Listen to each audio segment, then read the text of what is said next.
कुलधरा गांव श्रापित क्यों हुआ, इसका लिखित वर्णन किसी भी किताब में नहीं मिलता है। एक पुरानी कहावत है कि इतिहास में नाम और तारीखों के अलावा कुछ भी सच नहीं होता, जबकि फिक्शन में सिवाय नाम और तारीखों के सब कुछ सच होता है। इसीलिए निश्चित आधार पर इसके बारे में कुछ भी कहना शायद संभव नहीं है, परंतु इसके बारे में एक कहानी जो बहुत पुराने समय से चली आ रही है, उसी को ही सच माना जाता है।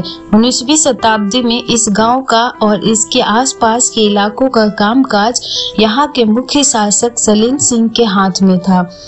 सलीम सिंह एक बहुत ही बदचलन इंसान था और गांव के बहू बेटियों पर अक्सर उसकी गंदी नजर रहती थी। हद तो तब हो गई जब उसकी गंदी निगाहें वहां के मुखिया की बेटी पर भी पड़ गई। उसने गांव के लोगों को धमकी दी कि अगर उसकी बात मानकर वो लड़की उसे नहीं सौंपी गई तो वो भयंकर टैक्स लगाएगा। गांव के लोगों को डराने के लिए और उसने लड़की को सौंप देने को मजबूर करने के लिए अपने सिपाही भेजे। गांव वालों ने उस सिपाही को अगले दिन सुबह लौटने के लिए कहा और उसी दिन रात में ही गांव छोड़ दिया। लेकिन जाने से पहले पवित्र ब्राह्मणों ने कुलधरा गांव को श्राप दे दिया कि उनके बाद इस गांव में कोई भी नहीं बस पाएगा। ऐसा देखा गया है कि जिन लोगों ने भी इस गांव को फिर से बसाने की कोशिश की, उनको बेहद डरावने अनुभव हुए। खास कर कि रात में यहाँ पर कोई अजीब गरीब घटनाएं हुई थी, जिसके बाद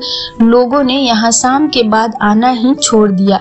वैसे भारत सरकार ने इस गांव की लोकप्रियताओं को देखते हुए यहाँ के पर्यटन को बढ़ावा दिया और दिन में तो यहाँ पर काफी लोग आते हैं, परंतु सूरज डूबने के बाद आज भी ये गाँव पूरी तरह से सुनसान हो जाता है। इसीलिए आप भी रात के अंधेरे में वहां बिल्कुल न जाए।